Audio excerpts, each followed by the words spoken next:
Don't think there's nothing left to say. Yeah. No, I'll keep trying to show you that's not the only way. Yeah, yeah. You better let me live, 'cause I will never lay down and die. Well, not for you, but I can forgive you, 'cause you know what to do. But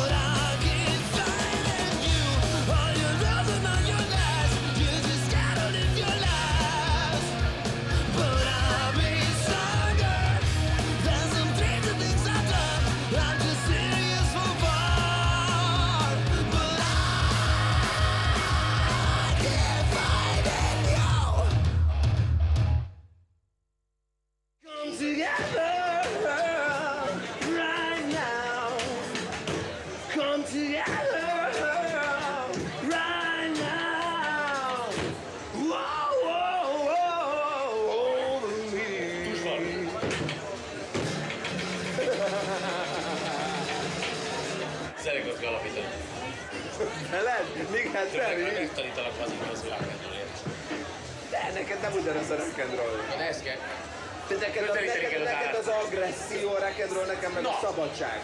Azt szeretem, hogy megütöd a dobot. No, de nem az a fontos. Viszont tudod ki lesz, akkor tudod ki legyen a bőgős? Fölhívom, bazd meg. Tessék? Itt van. Hülye buzi Magellán, nem találsz ide. Még integettek, itt nem látsz? Várj, megnézem, távcsok. Te! Szabé! Igen, látni, gyere. Van a rohadt burki, ki most már lát. Ezt így, ezt ne sudolsz.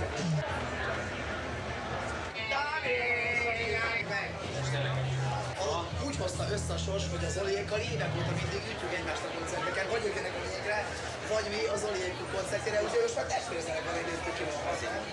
Állj, hogyha Rock Zoliéra van szó. Igen, csak, mondtad egy exploitet. Nem, milyen exploitet? De. Itt ültök és felagasva megöleltétek egymást. Hülye, kérjünk egy gitárt. Megnézzük, hogy fölvesszük a fiút.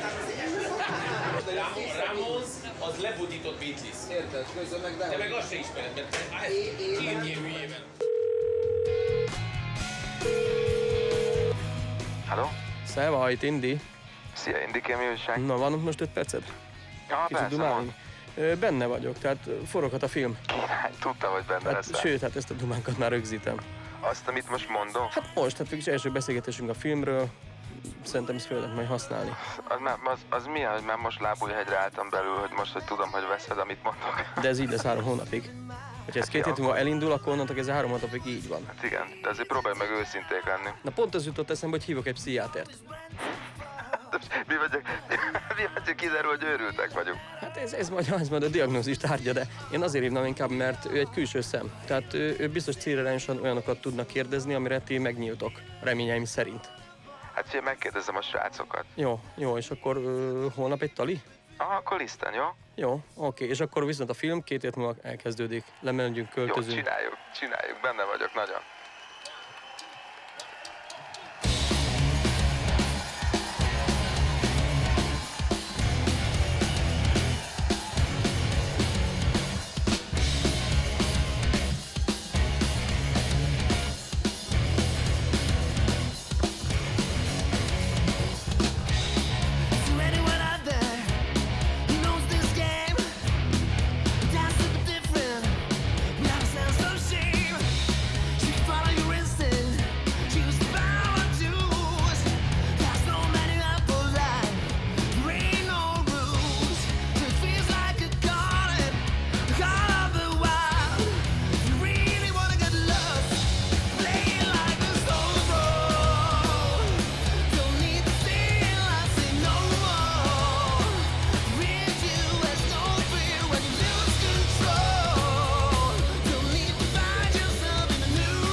Beáta vagyok. Én Tóth Tibor vagyok. Pap Szabolcs, örvendek. Hogyha nem itt vagyok, akkor egy mezei kerületi ideggondozóban dolgozom.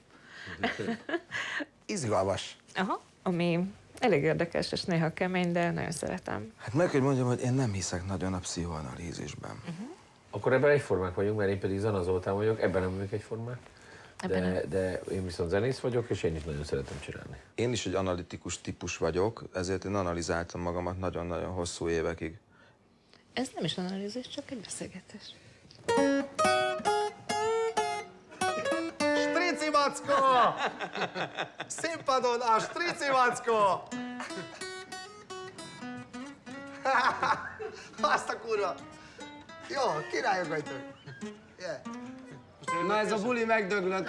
Hát, hogyha mondjuk ezt a beszélgetést mi mondjuk 20 évig folytatnánk, mert mondjuk rá szorulnék, akkor valószínűleg nagyon sokat tudnánk, vagy én sokat tudnék ezekből az információkból rólam. De nem engem ismernénk meg ebben a dologban, hanem rólam. Engem mindig az a rész érdekelt, ami örök, ami állandó, amit nem lehet elvenni tőlem. Én tényleg saját magamat akartam megismerni.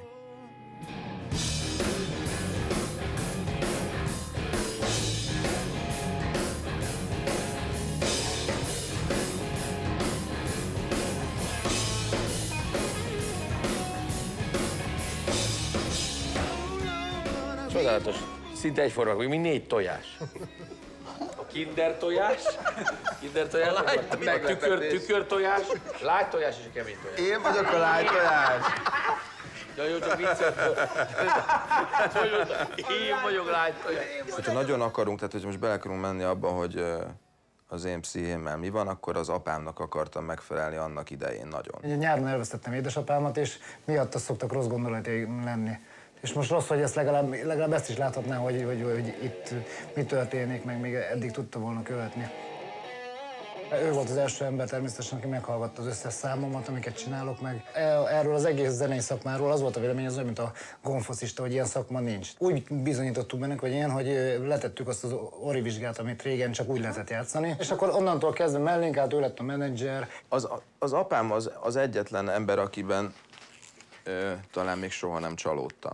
Borzasztóan tisztelem azt, hogy ő nagyon tisztességes, nagyon igazságszerető ember, és mindig kiállt az igazáért. De közben nagyon nem szerette, hogy én zenésznek mentem. Közben ez rendbe jött, mert ő eljött koncertemre, meg látta, hogy rendben vagyunk. Igaz, hogy mindig föl kellett, hogy hívja mondjuk a presszert, hogy ez rendben van, ez a fiú, és amikor azt mondta a presszer, hogy persze, nagyon minden oké, akkor ő is megnyugodott, mert hogy ő nem ért ehhez az ő bevallása szerint. És az a furcsa, hogy most ugyanazt gondoljuk az élet fontos kérdéseiről, és ez tök jó. A Fater volt az, aki ritkában jelent meg. Ő neki jobban is örültem kiskoromban egyébként, mert ez ritkán lett. Igen. Szerintem rá hasonlítok különben, mentálisan, meg fizimiskára is. Én terrorizálva vagyok ezzel a hajdologgal. Én nem akarom ilyen. Úgy érezted, hogy terrorizálva? Én abszolút. Hogy én terror vagyok, el vagyok nyomva, én nekem nem lehet olyan haja, amilyet akarok, én nem hallgatok. Ezt közben hallgathattam, de a hajam, meg hogy a fülbe volna, az, ami csoda. Pedig akkor már egy felnőtt, tulajdonképpen 16-18 voltam, amikor betettem a fülbe. Hát a tetoválásokon is kész, akkor ki voltam tagadva egy jó ideig. Nem volt hajlandó velem beszélni, mert én fülbevalós lettem, az már tényleg az a börtön előtt egy lépés. Aztán csak annyi lett, hogy végül is csak rockzenész lettem. De hát ez nem baj szerintem. Szőke a bajuszom, már most hogy nézett? Hogy érted? Tényleg? És hogy lesz szőke a szakállad? De miért? Hogy Egyszerűen érthetetlen, valami biztosan, hogy születési rendellenesség. Szőke a bajuszod? Szőke a bajuszom, tiszta élet, bazd meg. Nagyon szarul néz ki. Mi rendesen növesztesz, hogy ez szőke? De full-on szőke? Eddig innentől meg már fekete. Nem lehet. Most neked eredetileg milyen színű a hajad? Csak a lánya kedvéért kérdeztem. Neked eredetileg milyen színű a hajad? Na, olyan? Na, Nem kértem ki bizonyos dolgokról, papám még véleményesen, hogy a nők, szex, akármi. Ez nekem ez mind teljesen magától jön. Spontán csak úgy jöttek a találkozások, és megküzdött vele egyedül. Rögtön tudtam, hova kell nyúlni.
Kérdeztek a felesége, megkérdezte tőle, hogy jaj, ez nem merek kezet mosni ebbe a tóba, mert félek a békáktól, és azt mondta keresztülvám, hogy olyan nincs ebbe a tóba békák, mert félek a krokodiloktól.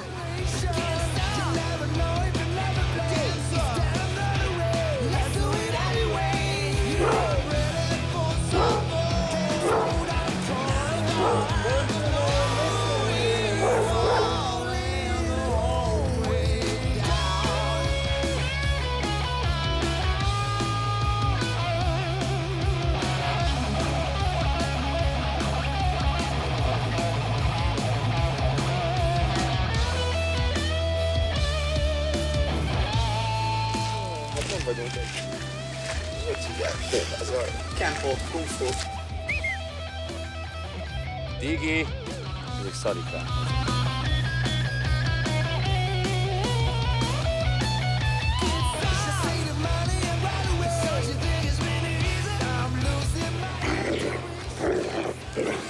Családi percsakarvasz.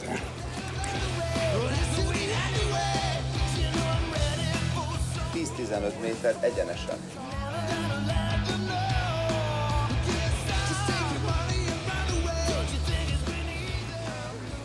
Leselejtezett buckalakó vagyok. Tényleg, az előbb beszéltünk egy órát arról, hogy milyen jó lenne, ha most már elkezdenénk zenélni, és jössz egy ilyennel, hogy de akkor inkább pulizzunk, és ja, tényleg jogos, ez teljesen igazad van.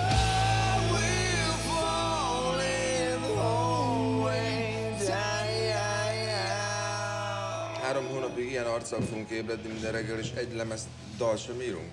Én ma ezt kezdtem nyomni, ezen kezdtem el gondolkozni. Most előbb a Szabi kezdtem, mikor lesz olyan, hogy esetleg te már tegnap pengettél a Tibivel, nem? Pengettem, de hát össze-vissza, hát érted, az vagy jön, vagy nem jön. Rendesen mosolyog a kutya. Tehát... Igen, ő mosolygós. Jaj. Te neked is az ég a pokol, vagy picit. Mit? Ég a pokol, nem? Valami oknál fogva nem vagyok másnapos, pedig én beteges másnapos vagyok. Tehát én olyan szinten, hogy hozzám se lehet szólni 2 napig is. Ezek tök jó vagyok, mondjuk dohányozni nem tudnék. Mikor sem olyat, hogy esetleg a hangszer mögé ülünk. Igen, ezt akarom kérdezni konkrétan. Hű, de sutymákul érzem magam. De azok azt hittem, hogy fölkelsz, és semmi baj nem lesz. Te hülye állat. Remélem, hogy nem cukrozom a rántattámat. Ez minek a zené? Ez megy a fejemben folyamatosan.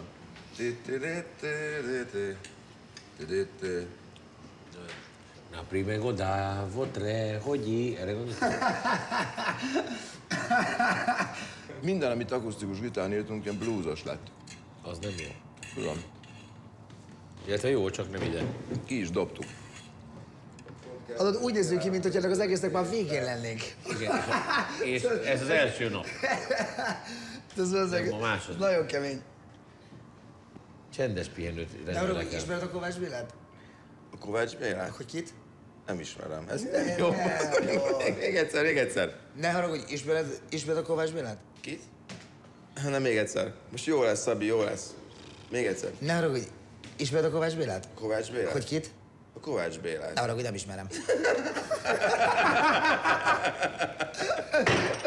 ez a megúhatatlan vicc. Ez a megúhatatlan viccek kategóriájába tartozik. Ne haragudj, ismered a Gangsta Zolit? Gangsta Zolit? Hogy kit? Gangsta Zolit. Ne haragudj, nem ismerem. És hogy örülne magunknak. 2 gyagya van. Köszönöm szépen a reggelit, anya! Kisrácnak milyen volt? Valahogy mindig éltem középen. Nekem nem volt saját csoportom az óvodában. Engem folyamatosan közkívánatra különböző csoportokba pakoltak, hogy ma aludjon velünk a Szabi. Már gyerekkoromban általános iskolában és zeneiskolába jártam tulajdonképpen, akkor utáltam. De most megköszönöm, hogy És az első években milyen hangszer volt fontos? Zongora, vagy... A hangszer az egy idő után jött be, mert hogy ilyen énekkórus, meg ilyen szolfés, meg kotta tanulás, és hát az a hátam közepére. Miért kell nekem ilyeneket tanulni, ilyen klasszikus zene? Fú, írtóztam tőle mindig. Családi rendezvényeken már ott álltam a nappali közepén, és ekkorán is, mint amilyen Lionel Richie nótákat énekeltem fonetikusan, persze rémrosszul gondolom. Hihetetlen, hogy már 1904-ben is ezt itt. Atya úristen, rég otthon kéne lennem! Mindenféle hangszeresek jöttek be. Csak én láttam a rockzenekarban, mindig gitár az a fő, az a vezérhangszer, és egyből jelentkeztem, én gitáros akarok lenni. És ahogy látták a lelkesedésemet, mondták is, hogy ez nem arra az, amire gondol a fiatal ember, hogy az elektromos gitárgyúzás, ez klasszikus gitár és spanyol gitár. Nem baj, majd ebből én átfolyok abba, valahogy elkezdeni. És akkor elkezdtem tanulni klasszikus gitáron, és hát én 6 évig tanultam végül is, de aztán abból rengeteget felejtettem. 8 éves korom óta zenélek, tehát 30 éve. Jól emlékszem, hogy autodidakta módon tanultad. Így van, így van. Hát megnéztem egy filmet, az volt igazából a mérföldkő, a Hard Day's Night című filmet, és végül lett tőle. Tehát onnantól kezdve csak zenét, én akartam a Beatles lenni. 6 évig tanultam, és utána abba is hagytam. Kezdtem megunni, hogy és mikor csináljuk már azt, amikor az amikor jön? Hát az nem jön, az egy másik cég. Mindig a báty az Isten, és akkor megyek utána, kezdtem ezt az egész rock bizniszt. A zene az úgy jött, hogy óvodába kijöttek felvételiztetni, és akkor egy pár gyereket kiválasztottak, és köztük voltam én is. Hát és papámik meg marhára örültek, hogy akkor de jó, akkor Szabi megy úgymond művészpályára. A színházban alakult egy rockzenekar, ami ilyen feldolgozásokat játszott, ilyen rock and rollokat, és akkor oda kerestek a dobost, és hallották, hogy a Médike fia, vagy Kamil fia, az dobol. Hát ez a dobol az azt jelenti, hogy 4-szer így csináltam. És fölhívtak engem, Zoli, te tényleg tudsz dobolni? Persze! És nem tudtam, de hát semmi, hát azért azt tanulni, az nem egy egyszerű. És úgy ültem be az elsőre, hogy gyorsan egy haverunkkal két dobos volt, hogy te mutass már valamit, hogy kell kísérni ilyen rockzenekart. Jelentkeztem egy rockzenekarba dobosnak, és el kéne mennem az első próbára, és semmi. Tehát nem tudok semmit. De azt mondta a rockzenekar, nagyon jó lesz az Zoli, egész jó a tempója, minden, és akkor azt rájöttem, hogy hát nekem ezt tanulnom kell. Lett egy ilyen működési engedélyt is kaptam, mit tudom, milyen kategóriás dobos vagyok.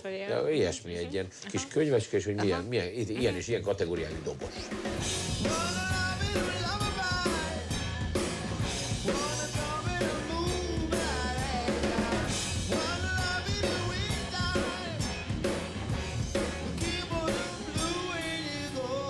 Hallgatva nem ugyanaz, mint játszva egy dolog. Én azért szeretek először, hogy csinálunk egy alapdallamot, átvezetőt, refrént, meg egy verzét, és visszahallgatom, hogy ez egyáltalán jól hangzik kifelé. Az van, hogy én olyan emberekkel szeretek dolgozni, akik maximalisták. Mert az más, hogy játszani jó egy ilyen dolgot, hogy milyen bonyolult, meg technikás, de hogyha rossz a fülnek, akkor az nem jó. Az is tény, hogy a maximalizmusnak meg van egy olyan hátulütője, hogy az ember 100 évig csinálja. És abban nem vagyok jó, tehát nekem azért készült 10 évig a lemezem, érted, mert egyszerűen nem tudtam abba hagyni, még egy kicsit csiszoltam rajta, stb. Szerintem a Tominak volt egy olyan problémája, ami elkísérte mindeddig, hogy nem igazán talált olyan társakat maga mellé, akivel olyan szinten tudott volna együttműködni, hogy ne kellett volna mondani egy szót is.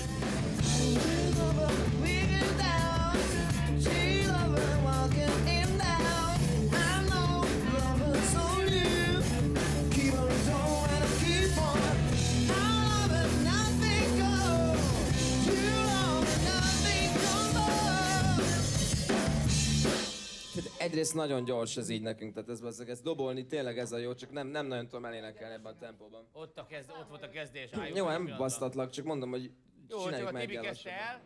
A zene keményítése az okoz mindig nehéz feladatot, igen, Tomival, mert ő az érzelmileg túlcsordult harmóniák embere.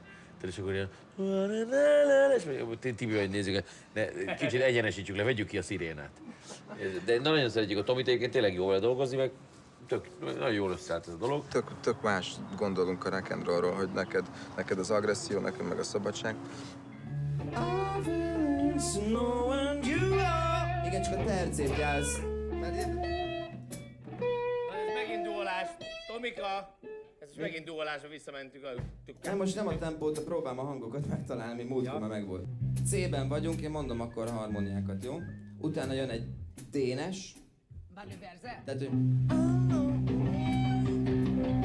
Elkezd játszunk, majd állj le, és mi lenne, hogy itt... és órákig ezen vitatkoznak, és én így ülök a Domi. Mondjuk tényleg Sex Action-nél nem szó, az szokott lenni, Nincs, hogy... mondjuk ott nincs hanem...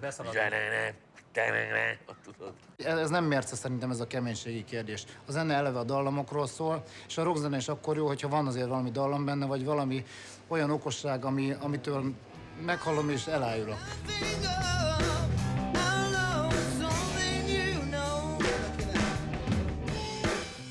Mert ugye ez az a harmónia, amit keresünk. Mester Tomi elkezd harmóniát nézni, akkor vége. Akkor bazzeg. Akkor nincs megállás, akkor én ott ülhetek a dob mögött órákig. És akkor ott van az Zoli a másik oldalon, aki meg azt mondja, hogy 5 óra alatt földobolja a nagylemezt, és ezt tőlünk is elvárja, hogy mindenki körül. Tehát magyarul 2 nap alatt kész tud lenni egy Gangsta Zoli nagylemez. De az tény, hogy nem nagyon véd hibát. Tehát belefér az én maximalizmusomba. Nagyon. Nem nehéz velük együtt játszani, mert a koronát úgyis én fogom rárakni. Ők csinálják a hülyeségeket, és akkor a végén kijavítom őket. Láttam azon, hogy mi történik. Nem, tényleg egyszerű velük dolgozni, nagyon egyszerű emberek, és nagyon kedvesek. Főleg a Gangsta Zoli.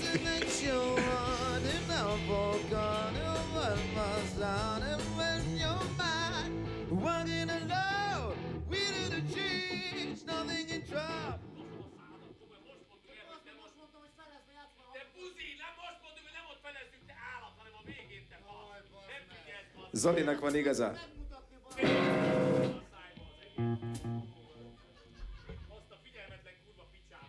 Csodálatos.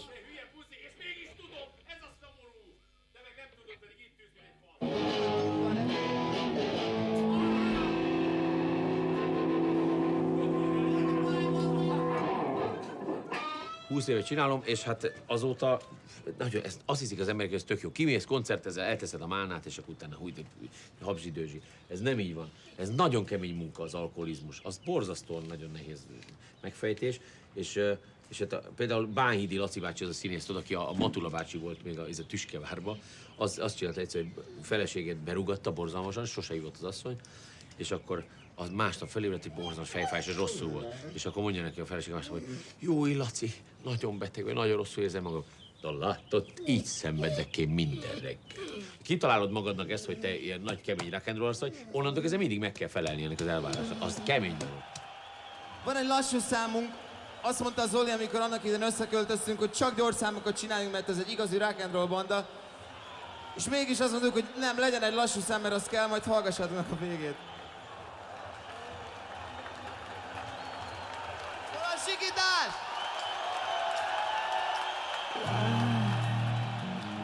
I wanna praise you and try to return all of you gave.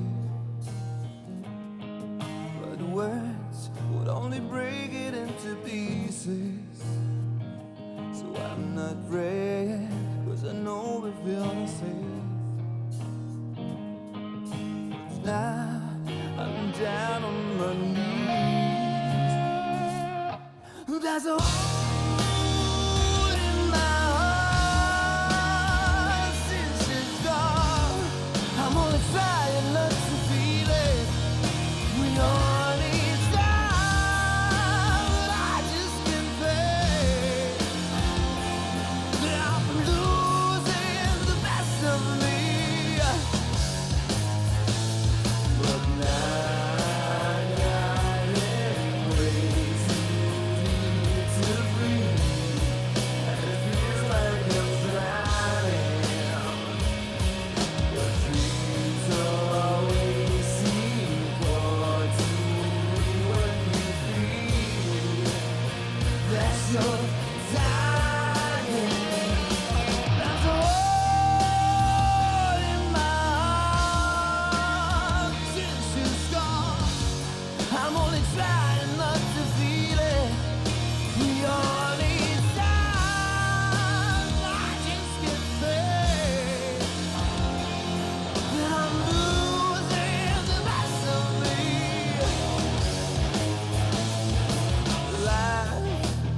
I really want to praise you and try to return the love you gave. But words would only break it into pieces. So I won't break, 'cause I know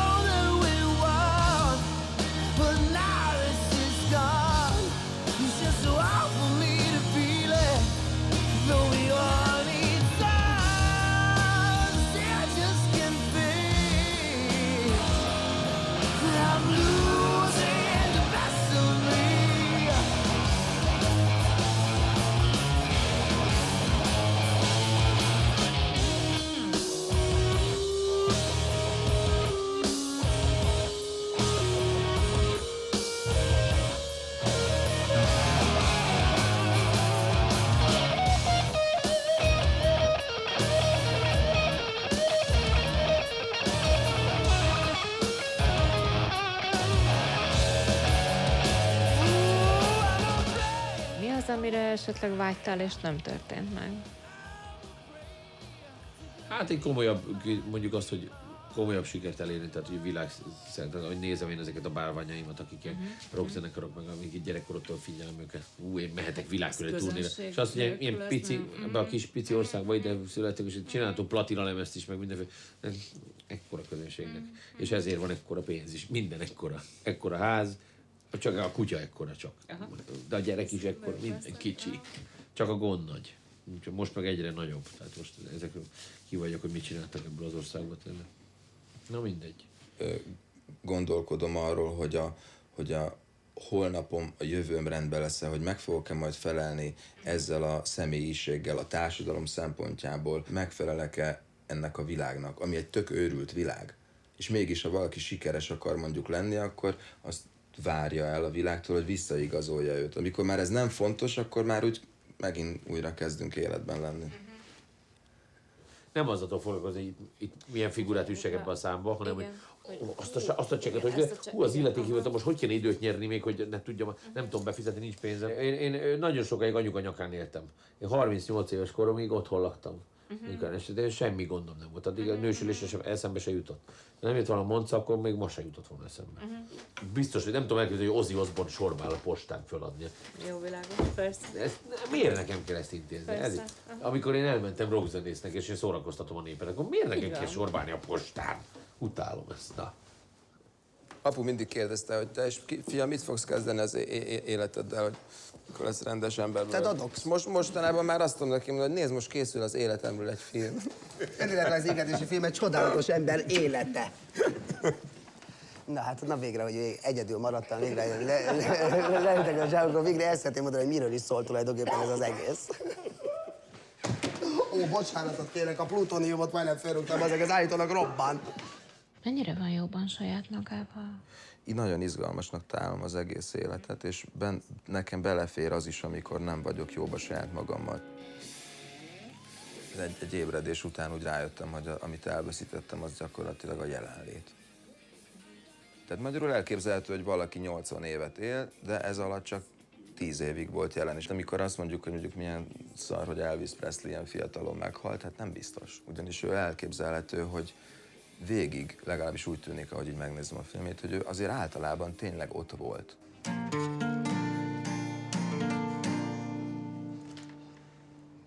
Tikkel egy kicsit. Kurva anyád, megszólt valami. Soha nem felejtem el. Soha nem felejtem. Így ült a Tibi komoly arccal, és ülünk éppen kurva komoly megbeszélésről, és így ült, nyár volt, és így ültél így. És ide szállt egy ilyen légy, és egy esetén hallgatod így a Tomit, aki éppen fejtette, hogy majd mit fogunk így csinálni. És így ült, és így... És így a Tomi ránéz. A Tibi egy kicsit tikkel. Mert ezekben az emberekben van élet, érted? Szóval akár még több is, mint benne.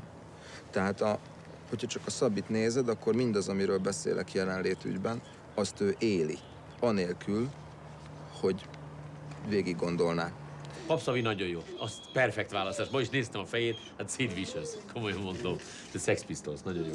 A Szabi meg vagy még nem nőtt fel, tehát hogy neki ez még hátra van, vagy pedig ő soha az életben nem fog már felnőni, és ez a legzseniálisabb. Ő így fog maradni. Én csak beszélek róla, ő meg éli, az nagyon. Tehát őt kell nézni, hogyha valaki példát akar. Én csak el tudom mondani, hogy mitől érzed rosszul magad. A Gangsta Zoli, úgy találkoztam vele, 5-10 részeg volt, ez 92-ben volt. Följött egy csávó, azt lehet, hogy azt is mondta, hogy dobos, nem is biztos vagyok benne, de az volt a lényeg, hogy megmutatta nekem, hogy egy ilyen tattoo. És ha emlékszem erre, ez az Ice-T. És megnéztem most, és az a Gangsta Zoli. Tehát már lehet, hogy beszéltem vele 92-ben, de nem ismerem. Zoli egy nagyon fura srác. Tudja, hogy kétféle közönsége van. Az egyik, aki pontosan tudja, hogy ő szerepben van, a másik, aki meg úgysem érti, tehát akiknek meg megfelel ez a szerep. Mondjuk én akkor szeretem, amikor kibújik a szerepéből, tehát amikor mondjuk könnyű mögé látni. Azt mondtam neki, hogy tudod, miért nem félek tőled, Zoli, mert azt mondta a Szabi, hogy igazából belült egy 5 éves kisfiú vagy. És azóta így nézem. Jó, de bazd meg, de nem lehet úgy horrorfilmet nézni, hogy oda képzeled a stábot, bazd meg. Én abszolút, persze, hát én elfelejtettem felni. Olyan vagyok kicsit, mint Homer Simpson.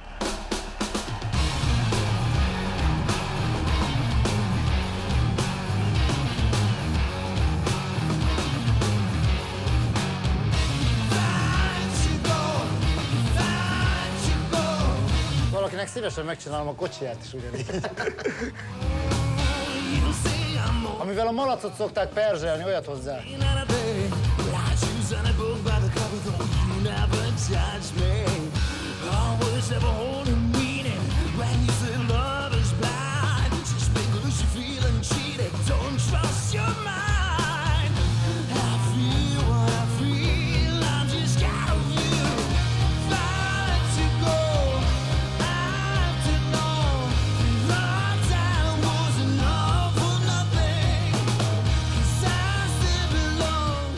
De konkrétan tönkretesz egy gitárt, nem? Nem. Mondom, hogy így drágább lesz. Azért nem adnám neked kölcsön a gitáromat.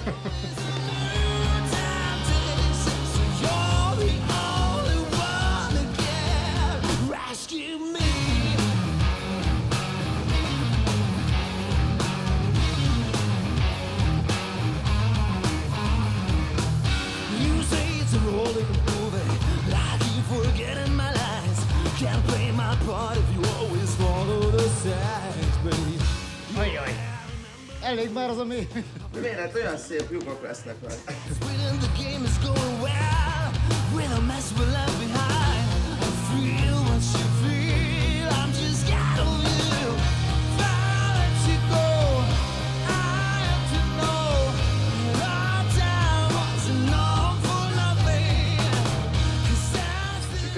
De ezeket a húrokat akarod használni, ami rajta van? Igen, persze, természetesen. Nézd meg! Ja? Nem,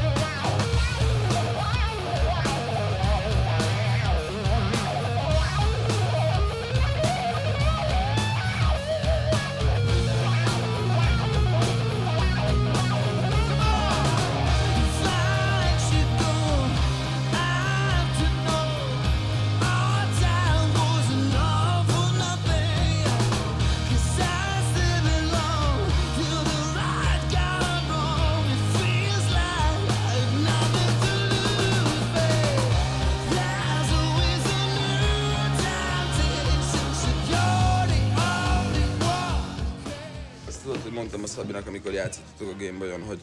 Vagy mi az, hogy... Igen. Várj, ezt elkezdem még egyszer. Szóval amikor fociztatok... Amikor fociztatok, akkor mondtam a Szabinak, hogy ne... Igen, mondom, mondom, nehogy megvert a kongszert, mert most megy a pszichológus, és teljesen ki lesz borulva, mit fog szólni a néni. A néni.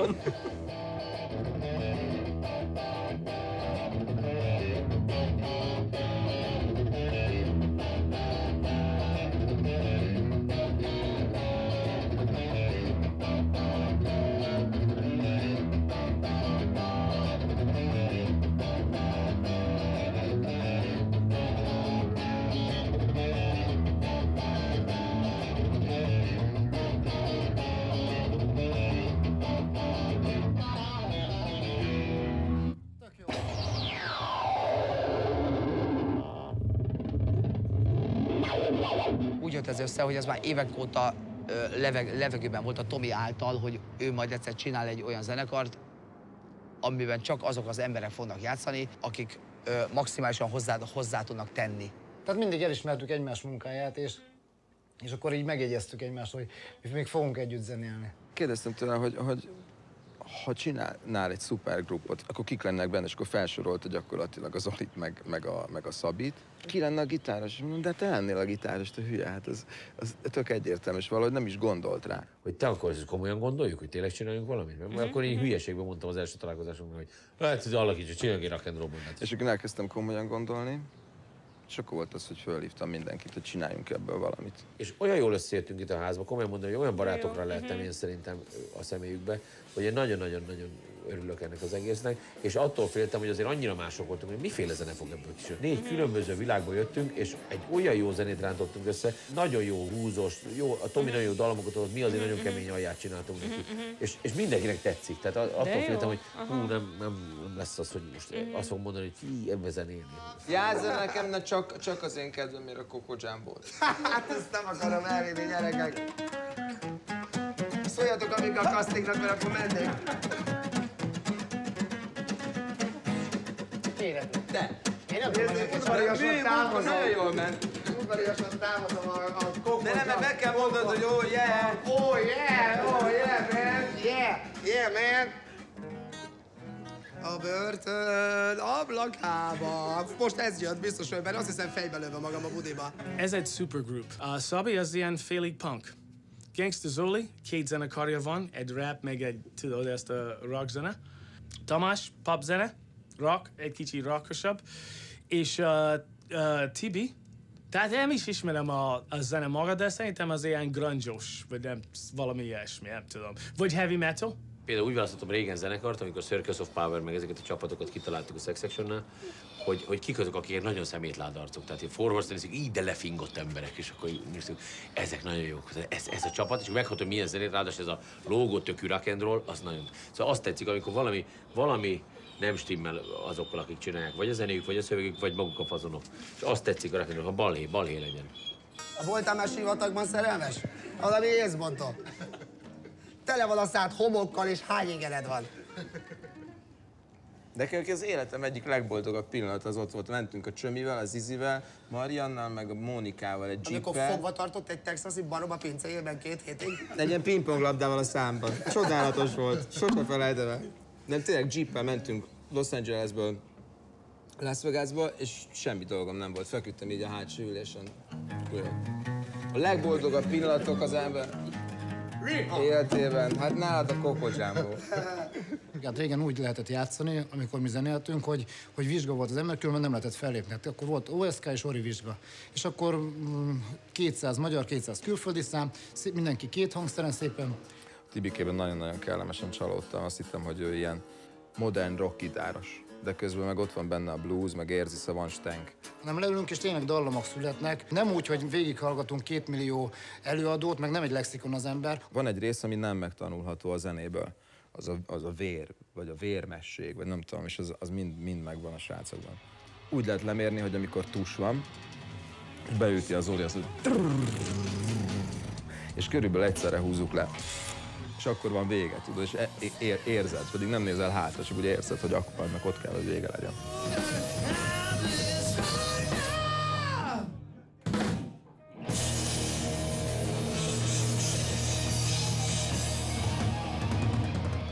Most mondtam először. Nem, a helyzet az, hogy most gyakorlatilag a felénél tartunk a történetnek. Ehhez képest... De mi már majdnem kész vagyunk. Mármint időben? Igen, idegileg teljesen. fél időben vagyunk. Ehhez képest... Akkor szünet. Még kell.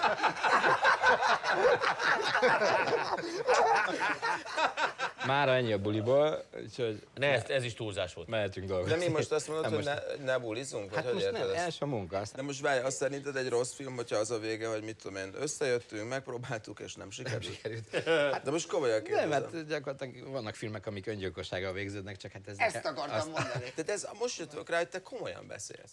De most tényleg, én azt hittem, hogy ez eddig poén, bazd meg. Csináljuk meg, vonuljunk be a stúdióba, pillanatnyilag van áram. És még több viszki, mert nem lehetne lögöm. Whisky, igen, a whisky-ből elfogyott ideig 100 liter, úgyhogy azt hiszem, hogy... Akkor azt hiszem, rekordot Szabi volt. Szeretnék köszönetet mondani Gax az Zolinak és barátaim. Rekordot döntöttünk, muszáj felhívni a szüleimet. Egy könyvben már biztos benne leszünk. Ami igaz, hogy a Tibinek születésnapja van, de ezt most gyorsan egy pesgővel szerintem kocincsunk és köszöntsük fel. Happy birthday to you. Happy birthday, dear. Hogy örül neki? Hogy örül neki, hogy ünnepnek érzek? Na, mint rittyentettünk neked ide? Fia, a 7 dalt a beszereléssel, meg a véleményeddel, meg mindennel együtt egy 50 perc alatt lepörgetjük. És utána mi a Na, és hogyha utána, akkor bulizzunk. Bár úgy lenne, de egyelőre most én azt kérem, Zoli, most ne vonulj ki ebből, amikor eddig te Miért voltál. vonulunk ki? Azért mostanig az volt a bajotok, hogy állandóan hozok ide mindenkit. Jó, de most akarod föladni? Adja fel a faszom. De Szerveztünk egy bulit ide a Tibinek. Ma? Nem holnapra? De ma van a szülinapja. Nem holnap van, Tipcsi? Ma. Tibikem, csokolak. Puszi. Engedjetek oda a kisdedhez.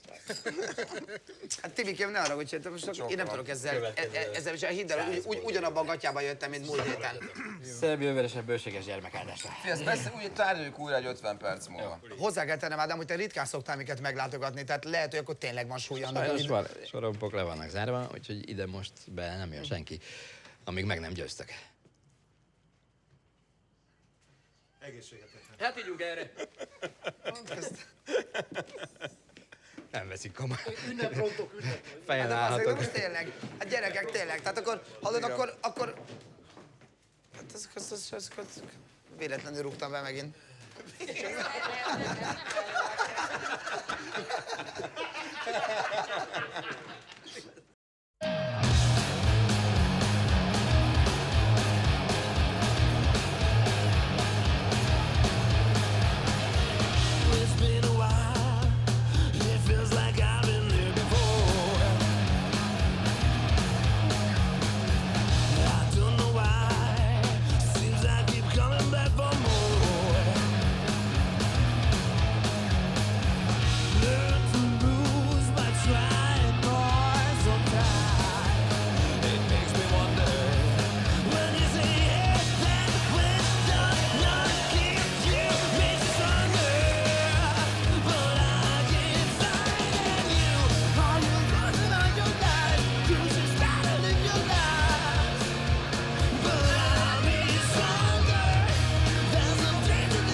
Így van, Tibi? Így van, Lacikám.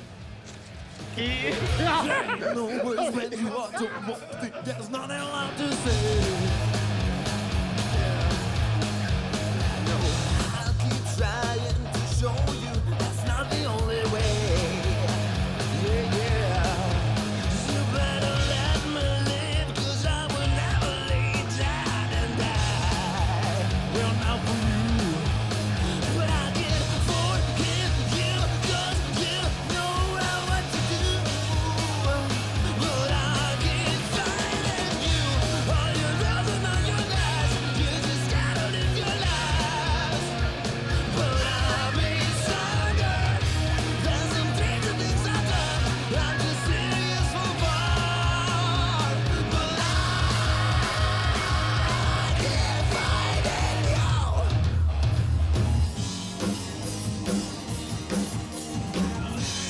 you. I got nothing to do. I'm gonna dial your number, coming after you. No sunshine through the clouds above. I just want your body. I don't need your love. Persze, nekem kell a sörbe, azt mondtam, ki az Istennek kellett volna a sör, csak én ülök itt egyedül.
Zsebre dugott kézzel, mikor sétálok a parton, eszembe jut anyám, aki biztos zokogott ott, merre jár a fia az apró kis legényke, és miért áll így a haja az Isten szerelmére. Nyugi mama vagyok, és élek mindörökbe, beírom a nevem a nagy rock'n'roll könyvbe, most vászom a ganit, majd én ülök a csúcson, van nálam egy puska, és épp haragasztózom. Igen.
Arccal lefelé? Azt hittük vége a projektnek, ha meghaltál. Kicsit visszafekszem. Beültetek ütni egy tus. Igen, ezt gyakoroltuk most ki. Szám még is nézd ezt a nagyon... Új, de trehány, nézzek az aljas. Ó, az aljas, az aljas, az aljas.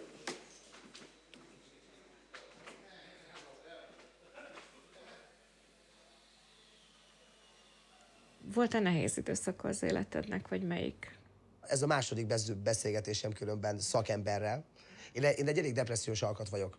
Nekem volt egy elég kemény fél évem. Kedről szerdára felébredtem így. De tényleg, tehát ez egyszerűen én nem is tudom, hogy ez hogy.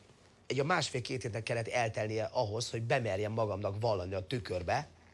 Ide figyelj, öreg, el kell menned orvoshoz. Tehát el kell mennem orvoshoz. Talán még sírtam is a tükör előtt, mert borzalmasan rosszul voltam, és nem tudtam, hogy miért. Tehát volt pénzünk, marha szerelmesek voltunk, azt csináltunk, amit akarunk, és egyszerűen nem tudtam örülni a kednek, a szerdának, a csütörtöknek, a virágnak, a csóknak. Fantasztikus. Néha rám jön egy ilyen kis depi, és akkor egy-két órán kezdve, úristen, mi lesz? Hogy fog ebből kijönni, meg hogy ezt hogy fogom kifizetni? Azt Jézus, hogyha azt 2 óra elfelejtem, elmegyünk a zenekar a koncertre, és már nem is gondolok, nem érdekel. És amióta elvesztettem anyukámat, azóta ilyen, tehát nagyon-nagyon rossz. Hát a legjobb barátomnak is tartottam meg minden, és jártam ilyen pszichiáterhez, vagy tudom, és próbáltuk erre rávezetni. Tehát ez jött ki végül is, hogy amiatt vagyok ilyen rossz gondolataim, meg hogy semminek semmi értelme. Holott pedig jó helyen vagyok, mert elismert zenész vagyok. Csak mégis így hiányzik valami, tehát nem kerek az egész történet így. Van testvére? Nincs. Igazából született egy, de meghalt pár nap múlva. Na jó, de néha én így érzem magam, mint hogyha mennék szemben az autópályán, és azt mondom, hogy ezek őrültek. És azért néha ezen elgondolkozom, hogy lehet, hogy akkor velem van a baj, de hát azért ez rövid ideig tart. Ha!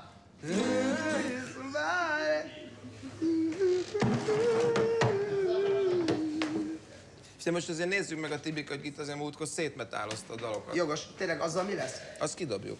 Ennyi. Ezt remélem már neki is mondtad. Ugye a múltkor 2 napot töltött el a dzsik-dzsik-dzsik-dzsik-dzsik-vel. Igen, nem fog örülni. Ja, hogy ezt még nem mondtad neki? Nem. Hű, de szar. Ezek ebből mi lesz? De itt van még, mert nem merek hátrafordulni. És amennyire tudok adni embereknek töltést, energiát, legyen ez akár egy vicc, vagy akár egy olyan mozdulat, vagy gesztus, én annyira be is tudok fordulni. Tényleg, hát nem tartozik ehhez a szakmához egy titoktartás, gyerekek? Nem olyan titok, nem mondom el nyilván mindenkinek, de azért nem okoz gondot, hogy beszéljek róla. Hát most éppen mindenkinek elmondom, mert nem is tudom, hogy hányan ülhetnek most a moziban. Tehát tetszik érteni. Na mindegy, fura dolog. Abban a pillanatban, hogy mert szerintem az ember életét két dolog befolyásolja, az, hogy a vágyai meg a félelmei. És mikor nagyon akarod, görcsösen akarod, akkor azért nem sikerül, mert erősebb a félelmed a vágyadnál. És amikor elengedtem, azt mondtam, hogy jó, akkor ez nem érdekel ez az egész, akkor elkezdett összejönni a dolog.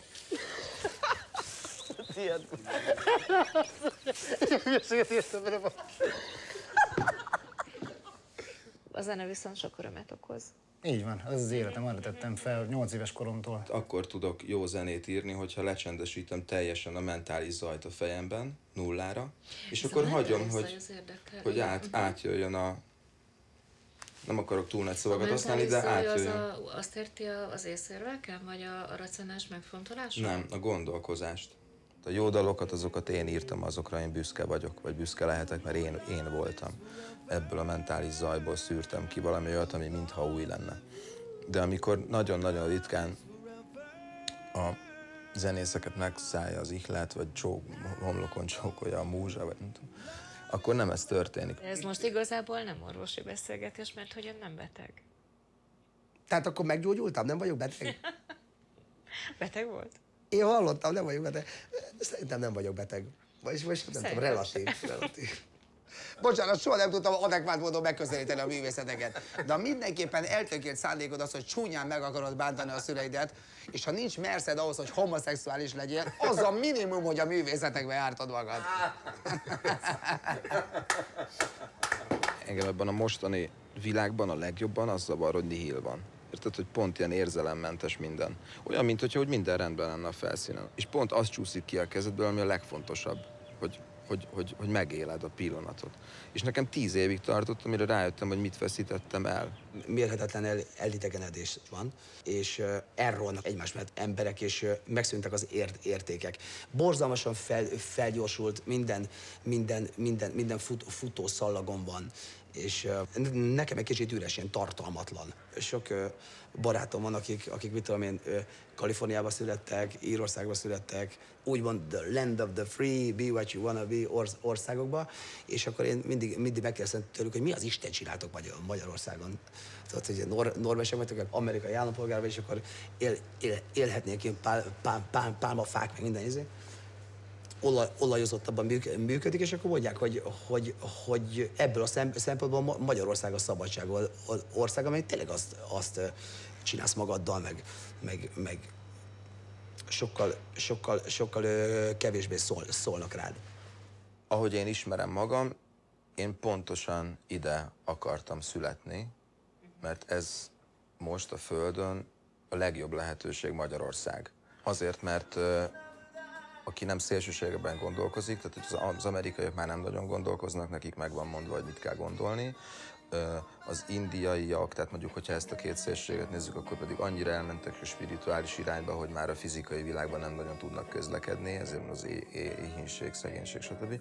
Magyarországon pedig pont az van, hogy az ember tudja magát analizálni, gondolkodhat egészen addig, amíg aztán rájön, hogy nincsen értelme. És akkor az kinyit egy kaput. És borzalmas dömping van mindenben, és azt se tudod, hogy hova kapd a fejed. Nem érsz rá enni. Meg igazából semmire, tehát így halálba hajszolod magad. Nekem a mai világból hiányzik a romantika.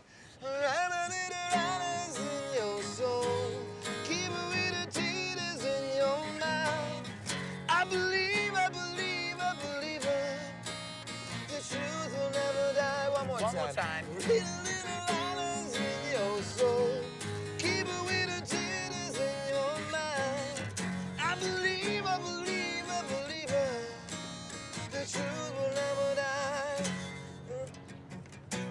When a lover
sikerült ez a lélekteszünk. Igen. Volt egy ilyen teljes mute-push. Az is jó, csak így nekem jobban építkezett, hogy így utána beleklatjuk, utána meg a izé. Nekem mindegy, de hát hogyha leszavazzátok, akkor nekem aztán... Most kipróbálunk még egy verziót, jó? Most fölmegy a Szabi G-re az izében, és most megállunk a második verziónak az elején, aztán meghallgatjuk, hogy melyik a jobb, jó? Tervezgetnek már megint. Jó lenne egy kicsit csinálni. Szerintem 5 percet adok, és a gangsta mindjárt feláll. Jó, gyerünk! Már majdnem... 1, 2, 1, 2.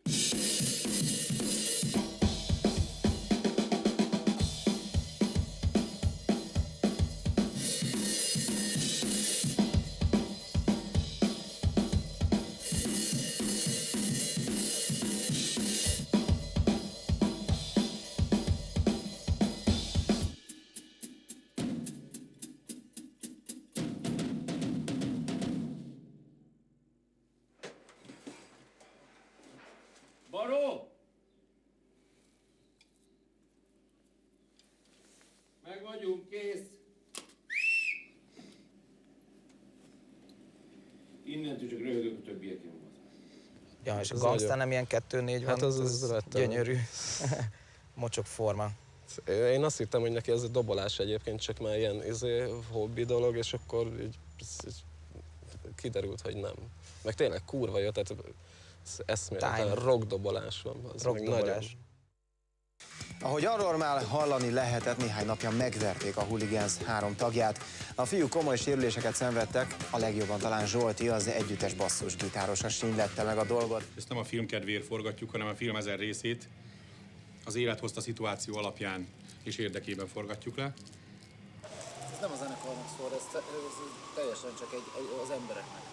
Tehát itt nem ismerték meg, hogy ez a Hooligans zenekar, meg minden. Sőt, amikor felfedezték meg, vagy valaki kiabált, akkor mentek el. Nem tudom, én is inkább Tibinek a véleményét hoztam, meg ez manapság bárki nem. Olyan kedvük volt, hogy most levernek pár embert, aztán ennyi.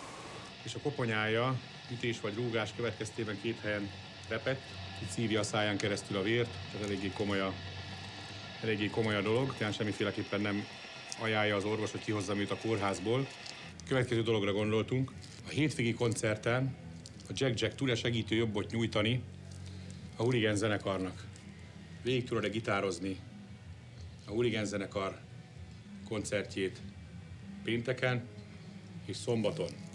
Hát először Papszabira gondoltunk, mert ő a basszusgitáros a Jackbe. Azért nem, mert csütörtökön este 9:30-től próbálok a zenekarommal, pénteken egész nap, szombaton pedig játszom. A Gangstazol is felajánlotta, bár nem tud basszusgitáros, csak minimálisat, de ő is szeretett volna segíteni. Azt mondta, egy számot legalább mindenféleképpen megtanul.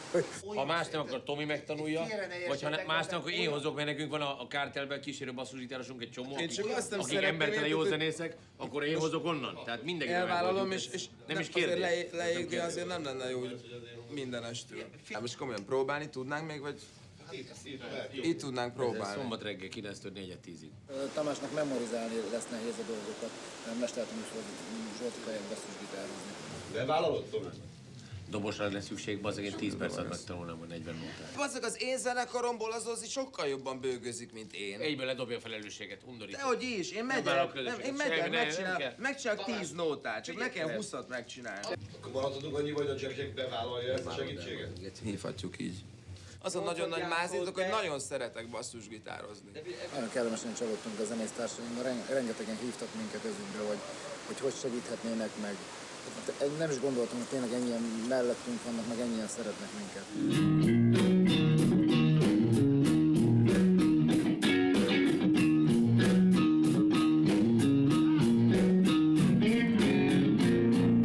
Sokszor kerülünk olyan szituációba, amikor nagyon gyorsan kell dönteni, nagyon hirtelen. Hát ilyenkor azért nagyon fontos, hogy kikkel vagy körülvéve, milyen emberekkel, és azért azt tudni kell, hogy nekünk a baráti körünk, meg aki ebben a szakmában van, ez nem csak zenész, hanem például ti, aki a másik oldalon most vesztek engem, vagy akik ezeket megszervezik, mindenki azért ilyenkor összefog.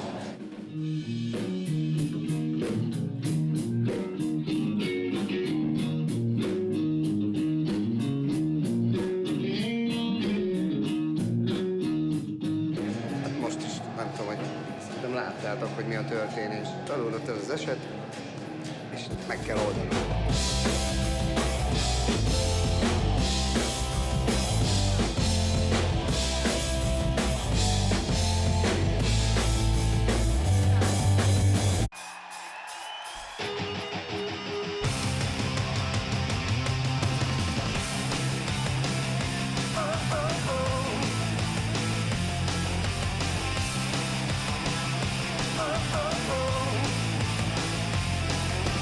Voltam én is benn és lenn, barát ellenség, de nem is volt olyan, hogy elkéstem, a hajóm elment rég.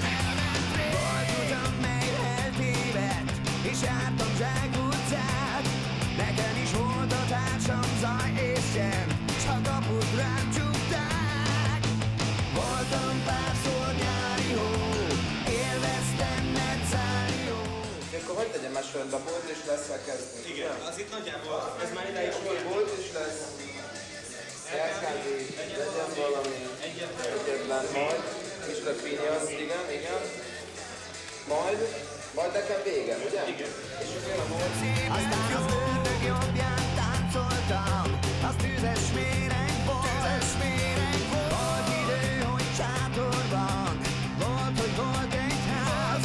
Legyen hegyek közt vagy városban, de tovább vitt egy láz. Nem ringott már hintaló, nem halt rám szád altat. Nézzi, mert a világ kibaszott gettó, és a gerilla funkot vágja minden csóró. Niki baszott Csíko és a gerilla funky, baszki, nem kímélnek semmilyen monkey. Valaki érti azt, amit csinálunk, vagy valaki egyáltalán kíváncsi arra, amit csinálunk? Indulatos. Miért akar mindenki mást, amit miért nem jó ott, ahol éppen? Miért szebb az ülés, miért nem az enyém? Megvan a nézés, ismerem az érzés. Nekem minden van, ami másnak kell. Még sincs meg az, ami megfelel. Most itt vagy te, de vagyok tehető. Meg akar engem a legjobb szerető. Elmondtam már százszor, szóval lesz, vagy mi van? Keveseíték, de mégis neked lett igazabb. Dőlt, de végre ötjön. Vele vagy ellen, nem már valahova állj, mert rajtad van a szemem. Köszönjük! Köszönjük szépen, ez volt a Kártán. Ma este, akinek ti, illetve mi köszönhetjük ezt a koncertet, elsősorban Mesterek Mestere Tamás! Nézd meg az ujjam. Konkrétan ilyen bőrkeményedések vannak rajta. Rendes, hát 10 éve nem basszusgitároztam, érted? Vagy nem is tudom, még több talán. Szabi, hiányzik-e valami az életből most? Nem. Boldog is? Maximálisan. Egy borzalmasan jó párkapcsolat. Életemben nem voltam ilyen szerelmes. 5 évig voltam házas, mai napig a volt feleségemmel olyan a kapcsolatunk, hogy az valami elképesztő, tehát annyira jó. Én vagyok a gyerekének a keresztapja. Van egy szép egészséges kislányom, hát nem. Hát az a legfontosabb. Hát egy gyönyörűség. Hát szerelmes vagyok benne. Úgyhogy ő van, aztán ott van a feleségem, hogy egy tündérbogár, elfogadja a hülyeségeimet. Ott vannak a cimborák, akikkel lehet hemperegni még mindig 40 évesen is. És ott vannak a kutyáim, akiket szintén imádok. Most az Esztert, akivel együtt élek, egy gyönyörű nőt tessék elképzelni. Tehát ma is nem is tudom hányszor hívtam föl, hogy mennyire szeretem, pedig hát 4 éve együtt élünk. Feleségem szokta mondani, hogy őnek nem egy gyereke van, hanem 4. Mert van a közös gyerekünk, a kislányom, aki az igazi gyerek, ővele van a legkevesebb gond, ezt komolyan mondom, a legkevesebb.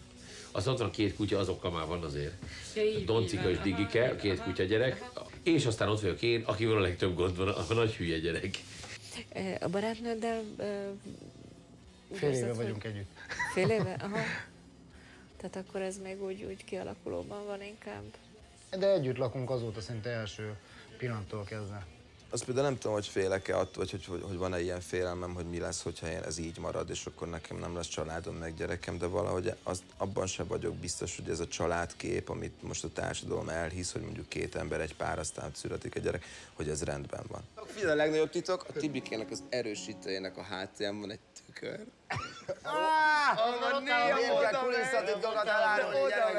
Oda megy néha, és így belövi a rőzsét. Nem, az a róznak. És akkor még azt elmesélem. Tibike egy üldögélt 2 különböző tornacipővel a lábán a Hooligans koncert előtt az öltözőben, és tükörrel nézeget, hogy melyik lenne jobb a nadrághoz. Ezek legendák, ezek legendák. Borzalmas, hogy ember. Ezek legendák tovább. Én ugyanabban a kutyába, vagy ugyanabban a ruhában sétáltatok a kutyát, mint amiben föllépek. Abban a kutyában sétáltatok ruhát, mint amiben este föllépek. De nekem nincsen fellépő ruhám. Nekem lelépő ruháim vannak. Majd azt mondja a gyerek, hogy apa, neked nem is lehet hinni. Azt nem akarom, hogy ilyet mondjak. Olyat, ilyet nem csinálom. Ilyet nem. Ilyet soha. Hát azt én filmekben láttam, hogy megint megígérte apu, hogy eljön a meccsemre, most csak mondok. Igen. És megint nem volt. És az fúj, de rossz lehet, gyerek. Én tudom azt, de magad leköbrösném. Ugyanolyan vagyok, mint apám annak idején. Ugyanaz, amikor mondtam, hogy a hülye örege, mit akarnak tőlem, hogy irányítgatok, és most ugyanazt csinálom, hogy te mit ezt a szart szereted, ez komolyan tetszik? És apám ugyanezt mondta, amikor az ilyen pankoskodás a taralja. Hogy néz ki, mint egy idióta bóz? Így akarsz kinézni, fiam? Nerd, ez tök jó. Szerintem a gyerek sok mindenre meg fog tanítani téged. Hát meg én őt. Nehéz ember vagyok, de szerintem nem, én marhára tudok alkalmazkodni. Marhára odafigyelek arra, akivel együtt vagyok, és el tudok fogadni szabályokat, meg tudom hallgatni a másik embert, és maximálisan tudok mérlegelni és változtatni, akár feltétel nélkül. Ez most úgy hangzik, mintha én lennék a világ legtökéletesebb embere, nem? És 100%-ig azt csinálom, amit akarok, szeretek, és ha még ráadásul ebből is élek, akkor az egy végtelenül szerencsés dolog ma 2007-ben Magyarországon. Azt, hogy nekem bármikor, bármilyen formában utódon legyen, ez nekem nem jutott eszembe soha. Úgy lett végül is, hogyha Moncit nem ismerem meg, akkor nem gondolom, hogy lenne most is. De nagyon jól alakult ez így, mert hát nézzétek meg. Hát milyen jól sikerült, gyerek. Én csináltam. Mostani barátnőm tökéletesen kiegészít engem, elfogadta ezt az életmódot. Bár néha rosszul esik egy-két ilyen apróság neki, mondjuk az furcsa lenne, hogy sókolózzak egy klipbe egy csajjal, de hát ilyen nem is fordul elő. Régen az úgy nem így volt. Drága Jóistenem, régen bármi volt. Zenekarokat nem fog feloszlatni, amiatt meg van gyerekem, meg hát az életmódomon sem úgy, biztos, hogy változik valamennyi, de nem úgy, ahogy az emberek elképzelik, hogy na most aztán már megváltozik, meg gyerekem, én ez szart. Én szerintem egyedi módszert fog kidolgozni arra, hogy neveljen föl őt. Úgyhogy nekem is azért gondolom neki apa kell, és nem csinálhatom csak úgy ki magam kedvemre. Hát jó kell választani feleséget, és akkor aki elviseli hülyeséget, ugye? Aha. Mondjad, hogy igen, nézd oda, mondjad, igen, hogy igen. Aha, igen, na, igen. ezt tanítottuk be. És szóval ő az elég jól bírja a rock and rollt. Hát nézd rá. És hát a pici az meg még nem szól, hogy hol voltál megint te paraszt. Érted? Majd fog biztos. Nem baj, megy édesapával mulatozni, mondtam neki is, hogy megyünk ilyen bebombázós partira, jó? Még bebombázlak én benneteket. A pucival jössz, anyád meg otthon üldögél. Aha, igen. És megyek majd, megnézem az osztálytársnőket. Sziasztok, lányok! Ez a limbácsi. Johnny Holiday-ben lőn. Igen. Szúvegyír. Igen. Hello, kislányom.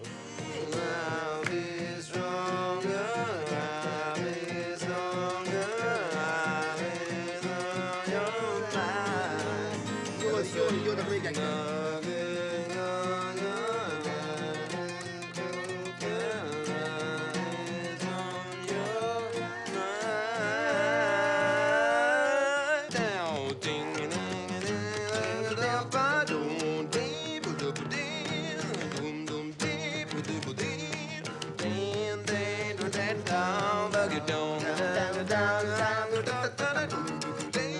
És egy olyan rész, hogy együtt üssük ezt, hogy...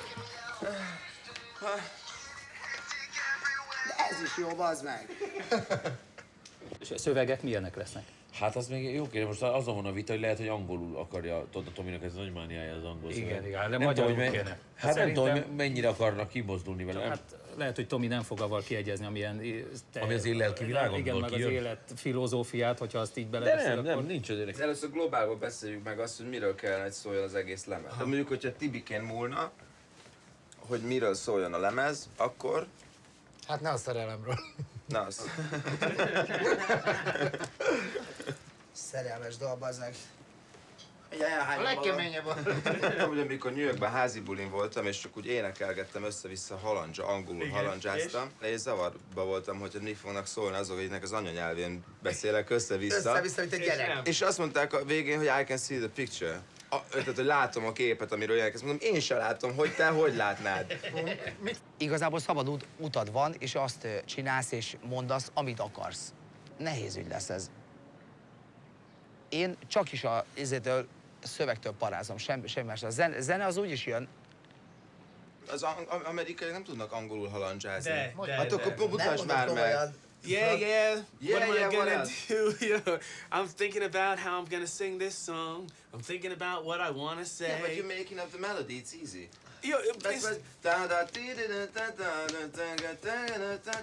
What? Okay, go ahead. What's I'll be stronger. I don't know what I will say, so gotta think of something now. I don't know what I will do. But it just doesn't rhyme. I know, because it's halandzsa, azért. Angolul, érted? Because it's halandzsa. Szerintem mindenkinek a saját kis belső lázadásot kéne papírra vetni. Most úgy tűnik, hogy nincs semmi ellen lázadni, mert elvileg úgy minden rendben van, de egy faszt. Hát nem tudom, ne viccem, mert forradalom van Pesten egy éve, minden héten kétszer. Magyarországon kurvára van miről üvöltözni. Kimegy néhány hülye üvöltözni az utcára, az nem forradalom.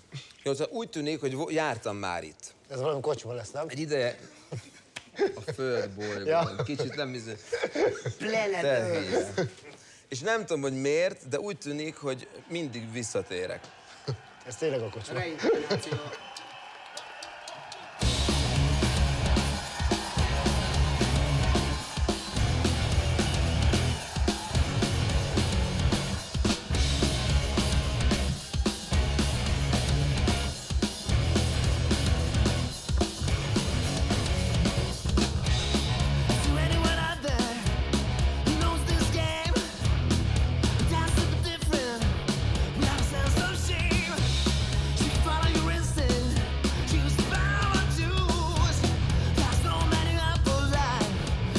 Tetoválás az egy életre szól. Az ott lesz rajtad forever.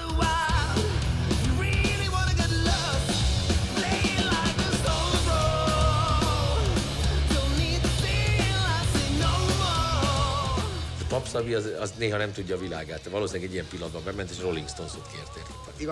Igazából túl egyszerű lett volna ezt magamra tetoválni, és igazából pronyó. Nekem ez abszolút szimbolizálja, és abszolút kijelenti azt, ahogy én élek, ami nekem a véleményem a világról. Amellett, hogy piros, még kurva nagy is. Emlékszem, hogy megkérdeztem tőled, hogy van-e érzéstelenítő, és majdnem hazazavartál, nem? Valami ilyesmi volt. Hülye vagy, érzéstelenítő? Én rajtam van lovacska, várkastély, négerharcos, akkor kérlek szépen a birodalmis, a sarlókalapács, Maradona, jégkorongozó, családi tetoválás. Mi van még? A Zoli tetoválás gyakorlatilag az olyan, mint egy iskola füzet. Tehát így, amikor unatkozik az ember, össze-vissza írkál a zenekarnevet, ami éppen aktuális, meg mit tudom, tehát így érzem Zoliét is, hogy tényleg egy matek füzet Zoli, vagy egy tolltartó. De hát a GBH, Peter and the Test Tube Babies, Cockney Rejects, csodálatos. És csupa ismert sztárbanda, tehát Cockney Rejects senki nem ismeri. Tele van hülyeségekkel, tehát ideír, odaír, kedvenc zenekar. Lehet, hogy már csak ilyen poénból, hülyeségből csinálta mondjuk a Zoli a tetoválásainak mondjuk a, mit tudom én, 60%-át. Az lehet, hogy rossz arány, nem? Zolinak van egy ilyen bluff, ilyen shittes flash-e, tetoválás ügyileg. FTV, Fuck the World, ezt a kanadai határon nagyon nagy sikert adott, tehát azonnal félretették az Immigration Office-ba, így lehet félre menni. Megvették a pókot, a könycsepet és a Fuck the World-et, és azt mondja, hoppá, és két fegyveres őr így nézett szemben, én meg így néztem, mit csináltam? És jégkorong meccsen jöttem, bocsánat. És behívtak, és az első kérdés, elnézést, maga megölt már valakit? És mondom, nem. És börtönben ült, és melyik motoros bandának a tagja, hogy fog, de ez a vélemény a világról? Mondom, dehogy is, az 3 barátom, Feri, Tibi, Vili. És mondom, jó, akkor üljön vissza. Családi tetoválás, ez a legfrissebb egyébként. Ez ami van nekem, ott van asszonynak a neve, gyermek és 2 kutya. Zolinál csalóka ez, hogy hát ő nagyon szeretett családját, ő nem, tehát belülről egy nagyon érző ember, tehát nem kifelé mutatja ezt a keménységet, meg mit tudom én, de hát tőle hát hallom, amikor fent alszom, ő meg lent, és akkor a kutyáival, hogy Pánik meg beszélget, tehát annyira emberi, hogy embertelen, de komolyan. Hát hihetetlen, hogyha esetleg mulat hajnalig, reggel akkor is a kutyáját 9-kor vagy 8-kor kiviszi szépen, megsétáltatja, enni ad neki, tehát nincs ilyen, nem linkeskedik.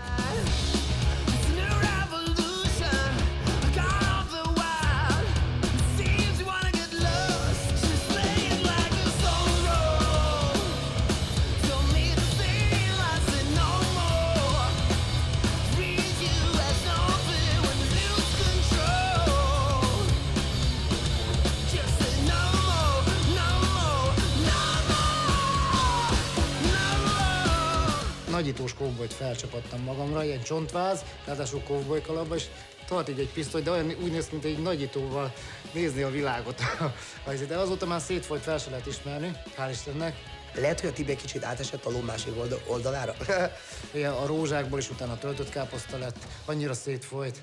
Mindegy, de tényleg sok díszítő jellegű van, aminek van mondani valója, meg van egy-két ilyen baromság is.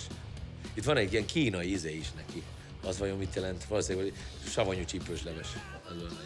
Hát, hogyha nem lennék rockzenész, akkor is így néznék ki gyakorlatilag. A szüleim porját mindenféleképpen fel akartam rakatni magamra, mert én ki akartam ezzel fejezni azt, hogy mekkora kötődésem meg a szeretetem feléjük. Ezt meg akartam mindenféleképpen örökíteni. A Tomin azért van az indiántól, hát ő nagyon szét van varva, tehát egy ilyen fittyet kis tollat van ide tovább. Őret az azért van, mert ő azt hiszi, hogy indián. Valahogy vonzódik az indiánokhoz, vagy nem tudom, tetszik az a kultúra, mert egy töltőtollat erőltet. Akkor nézzük már meg, hogy milyen a... Itt szúrj meg. Borzasztóan.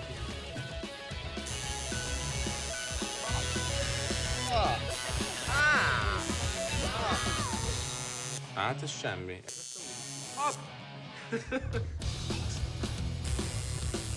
A Tibike nagyon nagy király volt, hogy megsőt a nyekkent. Az mi szemétség. Bazd meg, ezt érzik a csajok, akiknek...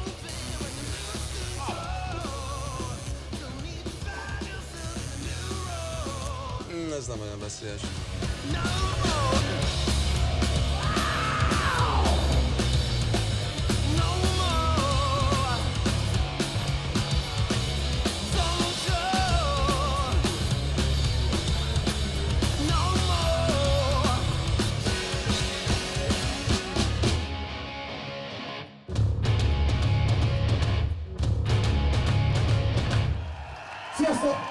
Amikor a Mick Jagger mondta, hogy csak nem gondoljátok, hogy 40 év múlva is a Satisfaction-t fogom énekelni, és hát zseniálisan. 'Cause I can't forget you, 'cause you know what you do, but I keep finding you, all your wrongs and all your lies, you just gotta live your lives. Mondjuk meddig akarom játszani ezt a rockstar szerepet? Hogy valóban erre én most vágyom, vagy gyerekkori álmaimat próbálom meg csak azért is rock and roll alapon beteljesíteni. Illetve amikor az ember azt gondolja, hogy na most akkor ez elég, akkor azt hiszem, hogy akkor kell lelépni a színpadról. Meg szoktam hatódni akkor, amikor még el se kezdődött a koncert, de már valamelyik dalt kórusba üvölték. Íratott már velem alá CD-t 45 éves orvos családapa, és nem hittem el, és jött, és mondta, hogy Szabi, én benneteket hallgatlak, én orvos vagyok itt, tényleg. Van 3 nagy lányom, meg mondom is, hogy hol vannak. Így zenei téren azért már évek óta tényleg nagyon jól alakulnak dolgok, bár minden egyes dologért meg kell küzdeni, bár kívülről azt nem látják emberek. Hogy megtartani mennyire nehéz, hogy ott legyen az ember. És 30 éves koromig szinte pénzt se kerestem vele. Tehát ezt nehéz azért évek óta megtartani, eddig jól sikerül. Hogy azért lemondásokkal is járnak ezek a dolgok. Mi az, amire te büszke vagy saját magadban? Tehát ilyen díjakat kaptam, Jakab Lira díjat, nekem az annyira jó visszaigazolás. Az újságok eleve nem írják meg, mert ez nem érdekes téma, az érdekes, hogyha összevernek minket, vagy verekszünk, vagy botrányban. Tehát itt magam, hogy otthon szépen ki van rakva falamra, és akkor, hogy kaptam érte egy elismerés, hogy meg a közönség visszajelzés, hogy rengetegen vannak a koncertünkön. Végre rágyújthatok színpadon, az meg nem kell énekelnem. A kibaszott mikrofon egyfolytában, mindig nézem koncerten a Tibi, tudod, hogy játszom, én ordítok, mindenem foglalt, mert a lábaimon állok, a két kezemben játszom, a számmal pedig énekelek, csak a szememet tudom így forgatni. És most Tomi fog énekelni, és én végre rágyújthatok azt, és állhatok cigarettával a számba egy kibaszott basszusgitárral. Ruhatárba kellek egy mokesz után, kiózanodás, emlékezetkiesés, lemegyek a klubba, utána járja ennek az egésznek. Nem emlékeztem semmire, készítek. Ember nem volt, aki... De várj, a másik helyiségbe kezd, tehát az vágod, szórakozó olyan. Csak nagy cipő volt rajtam, bazzeg. És a legelső ember, aki az oda ment, hogy nem tudod, hogy ki ütött le, az ő volt.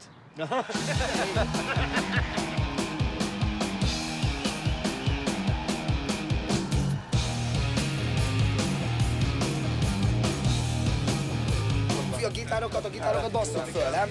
Csága csipászké! Csináljad, szóljad, ilyet. Most pedig, gyerekek, most pedig rock történelmet írok. You say you're ready, you want a piece of the town. You wanna taste it, nothing will slow you down.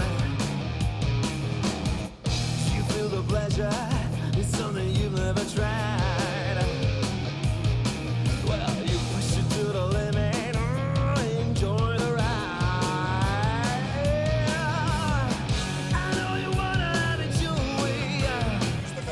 Komolyan beszélni. Érted, amikor rákedrolod, amikor ott vagy nyomtatom a szövegek.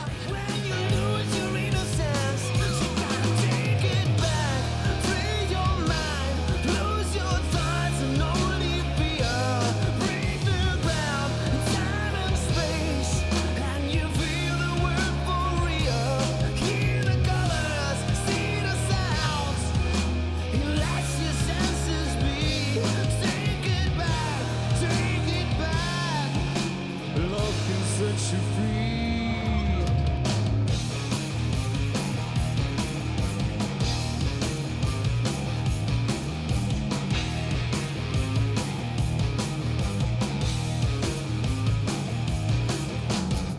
Back in the city when the night comes, whatever it takes to survive. You stay running, you can't stop. Trouble makes you feel alive. So you want it out of your way.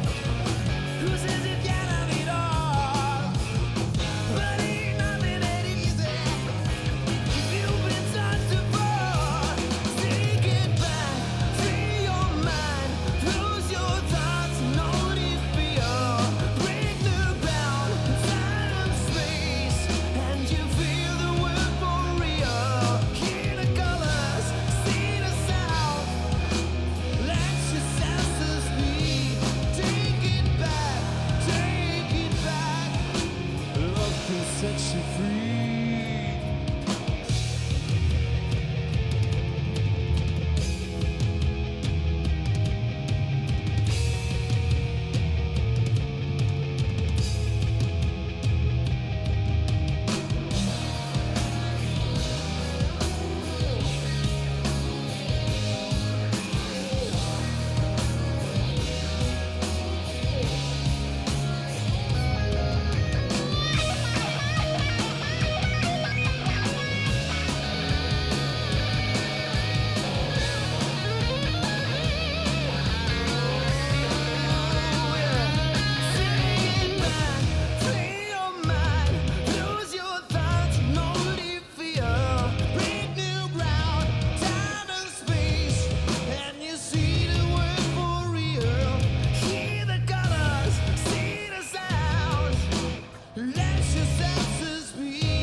Erről többet nem beszélünk, ezt a szakmát nem ma kell.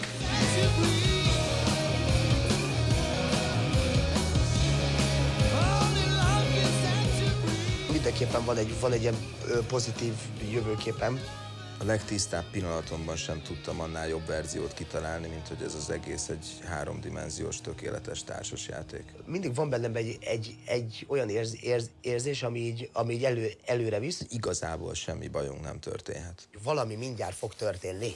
Mindjárt történik valami. Halálnak halálából halhatunk meg, de még az sem probléma. És ez gyerekkorom óta tart. Aztán persze történik egy tök jó, és azt hiszem, hogy ez az, és aztán másnap megjön az az érzés, hogy na majd mindjárt történik valami, és de marha jól. Egyetlen egy dolgot nem szeretnék csak, hogy lecsúszszak a nagybetűs életről, miközben játszom ezt a rockstar szerepet. Sose vallom be magamnak, hogy komoly terveim vannak, mindig azt játszom, hogy én így ilyen abszolút laza pasi vagy. És... Igen, de hát komoly terveim. Hát ez már elég komoly tervnek tűnik, hogy csináltam egy gyereket. Én idealista vagyok ilyen szempontból, tehát el tudom képzelni azt, hogy van itt ilyen, hogy földi paradicsom. Ezért nem kell pszichiáterhez járni? Hát örülök, ha így van. Én azt hiszem, hogy ez olyan jó végszó volt. Nem? Köszönöm. Én is. Köszönöm szépen. Én is köszönöm szépen. Szóval én azt hiszem, hogy nagyjából kimerítettük az időt. Nagyon-nagyon szépen köszönöm. köszönöm én is a Nagyon-nagyon szépen köszönöm, nagyon jól éreztem magam. Én is. Akkor iszunk egy pálinkát? Ez jól esik. Még egy kicsit. Ez az első koncertünk, srácok. Annyi, egy ami a parám, hogy kíváncsi ezek, hogy az emberek meg fogják érteni, hogy miért így élünk. Tehát, hogy miért így csináljuk ezt az egészet. Hogy ilyen spontán. Hogy értik-e a filmet, vagy hogy élünk? A mi életfelfogásunkat. Hát azt gondolom azoknak szól majd, akik értik, nem? Lehet, hogy már mondtam neked ezt a pár sort, amit írtam egyszer, hogy ha elhúzódnék magamtól, hogy jobban hiányozzak nekem. Úgy felismerném azt, aki mindig is voltam, és örülnék, hogy szerethetem. De akarnám-e 2-szer vagy 100-szor újra csak a rácsodálkozás miatt? És teremtenék-e 2-t az egyből 7 nap alatt? Legyen-e kezdet? Miért ne?